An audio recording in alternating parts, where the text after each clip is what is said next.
Good evening. You're now with me, Andy Gui, for TVS Nightline. Onto the headlining stories.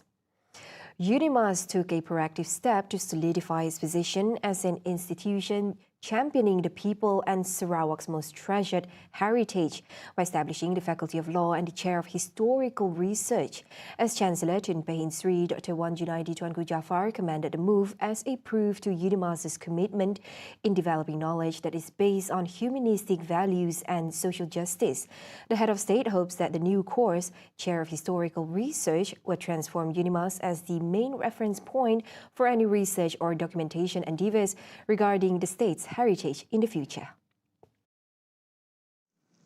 Lebih membanggakan, UNIMAS juga terus melangkah setapak ke hadapan dengan mempercetuskan bidang ilmu yang strategik dan signifikan kepada masa depan negeri ini menerus penubuhan fakulti undang-undang. Ia adalah satu langkah besar dalam memenuhi keperluan negeri Sarawak untuk melahirkan barisan profesional perundangan yang bukan sahaja memahami undang-undang secara teknikal tetapi juga mendasarkannya kepada nilai kemanusiaan dan keadilan sosial.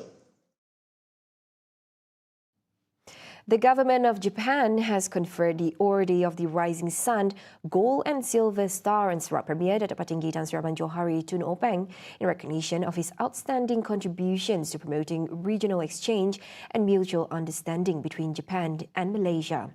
In a statement today, the Embassy of Japan announced that Abang Johari is among the recipients of the 2025 Autumn Imperial Decorations awarded by His Majesty the Emperor of Japan. According to the embassy, Abang Johari has been instrumental in advancing economic and energy cooperation between Japan and Sarawak, particularly in renewable energy sectors such as hydrogen and ammonia. The embassy also highlighted Abang Johari's key role in promoting environmental partnerships with Japanese universities and organizations, focusing on reforestation and biodiversity conservation projects. Beyond economic and environmental collaboration, he has also supported academic and youth exchange programs that have strengthened mutual understanding between Japan and Sarawak. A medical technology investment worth over 20 million ringgit through the introduction of the Helicon radiotherapy system and the gallium-68 PSMA PET-CT scan reinforces the commitment of Borneo Medical Centre BMC and the Sarawak government to provide more efficient, precise and safer cancer treatment. Sarawak Premier Datuk Patinggi Tan Sri Abang Johari Tun Openg said this technology will further strengthen BMC's position as a leader in private healthcare in the state while enhancing public awareness of early cancer screening and prevention. He emphasized that collaboration between the public and private sectors in healthcare is essential to ensure high-quality medical access for all communities, in line with Sarawak's aspiration to become a regional medical hub. By integrating technology and innovations, we are not only improving medical outcomes, but also contributing to Sarawak's position as a regional hub for healthcare excellence. Sarawak is well positioned to become a premier destination for medical tourism in the region. Our unique combinations of modern medical facilities, skilled healthcare professionals, and the natural charm of Sarawak offer a holistic healing environment for patients from across Borneo and neighboring countries. Dr. Sim said this while delivering the Sarawak Premier's speech at the launch of the Halcyon radiotherapy system and gallium-68 PSMA PET-CT scan in Kuching on Monday. The Halcyon radiotherapy system enables radiation treatment to be completed in under 1 minute, 3 times faster than conventional machines. Meanwhile, the gallium-68 PSMA PET-CT scan can detect and reassess prostate cancer with over 90% accuracy, providing results within 24 hours. This initiative not only saves time and treatment costs, but also reduces the burden on patients, especially those from rural areas.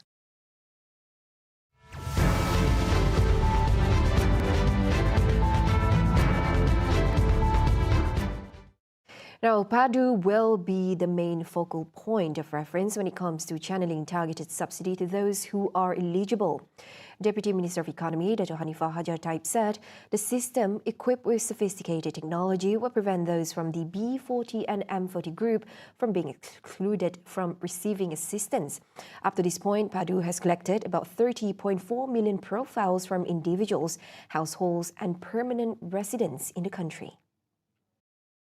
Rujukan ini termasuk melaksanakan semakan dan pengesahan maklumat kumpulan SASA berdasarkan maklumat yang diperolehi oleh PADU daripada agensi-agensi kerajaan.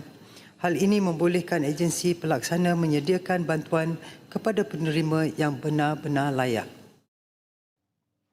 The government will be reviewing the targeted subsidy on essential items, including sugar, cooking oil and rice.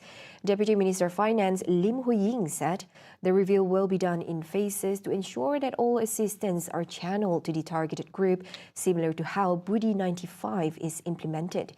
Additionally, the review is conducted to reduce leakages in subsidy distribution. Langkah ini bertujuan memastikan tidak ada ketirisan berlaku serta menjamin bahawa subsidi hanya dinikmati oleh mereka yang benar-benar memerlukannya. Seperti yang kita laksanakan untuk subsidi diesel dan juga Budi 95. Buat masa ini, keutamaan kerajaan adalah memastikan kelancaran pelaksanaan program penyasaran subsidi bahan api seperti diesel dan Budi 95 sebagai asas kepada penstrukturan subsidi yang lebih menyeluruh. Lim responded to a question inquired by Bukit Bendera's MP about the government's plan to expand subsidies on essential goods other than the aforementioned ones. To this, she said the government is currently working on applying subsidies on fossil fuel with better and holistic structure. Now, senior citizens aged 60 and above, persons with disabilities, OKU and students will continue to enjoy free rides under the bus.my service. Transport Minister Anthony Locke said the initiative will be maintained to support those in need and to encourage more people to utilise public transport as their preferred mode of travel. Untuk warga OKU, warga emas dan pelajar-pelajar sekolah tak perlu pun. Dia tamang percuma, tetapi mereka perlu ada pas konsesi. Bayaran biasa akan dikenakan kepada warga asing saja. Locke further added that in order to improve convenience, a new journey planner application has also been introduced, allowing users to track buses in real time, including routes and schedules. Locke emphasized that all bus operators must share GTFSR data on an open platform to enable the development of more travel planning applications. He added that this move aims to enhance the country's public transport information system, ensuring accurate, timely and user-friendly access for commuters.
Now on to global updates. US President Donald Trump has announced that the country will resume nuclear bomb testing, a move that has sent shockwaves around the world, prompting reactions from many nations.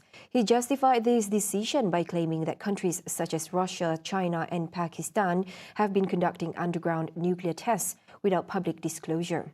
Although he recently stated that the testing plans will not involve actual detonations, many remain skeptical, including Russia, which conducts weapon tests but not nuclear ones. For an in-depth report, we now go to our correspondent Farida Singatulina. But first, a response from Dmitry Peskov, the Kremlin's spokesperson on the matter.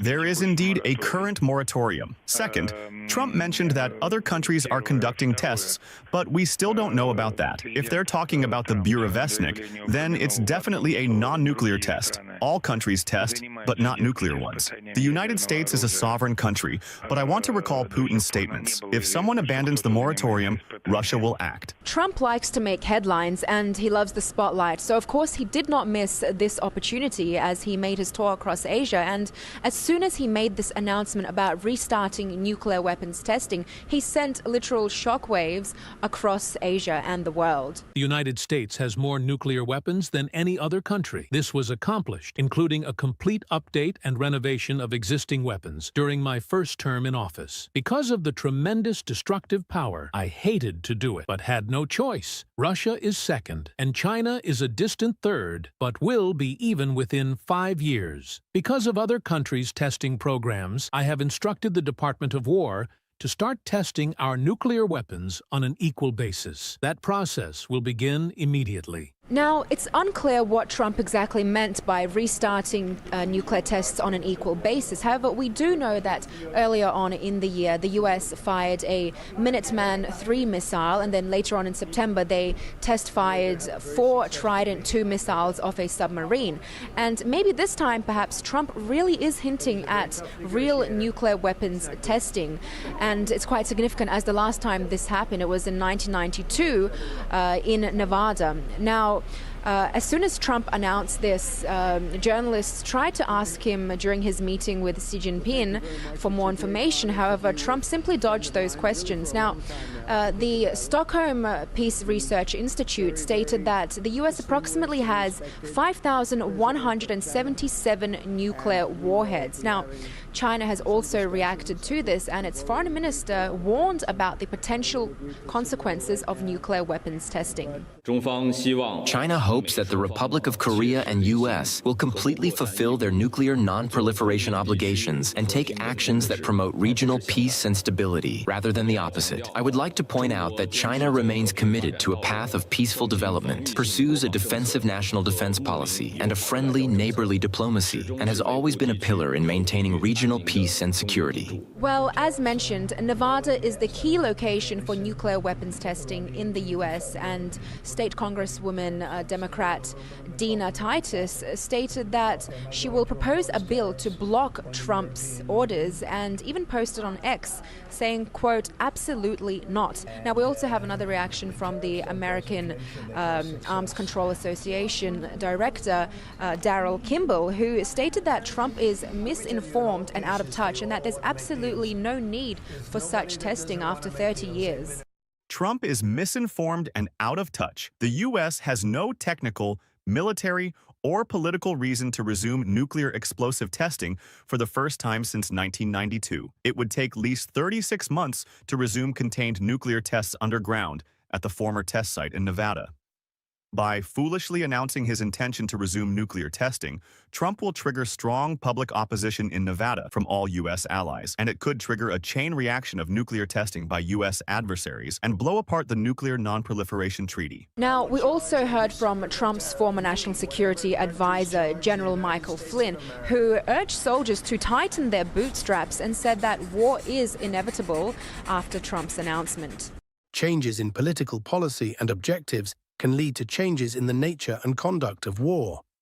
And when political objectives become more limited and without imagination, war becomes inevitable. Now, Trump said that he will later on announce the exact timing and location of the future nuclear tests. However, even without the tests, even just with the announcement, it sent shockwaves through Washington and beyond.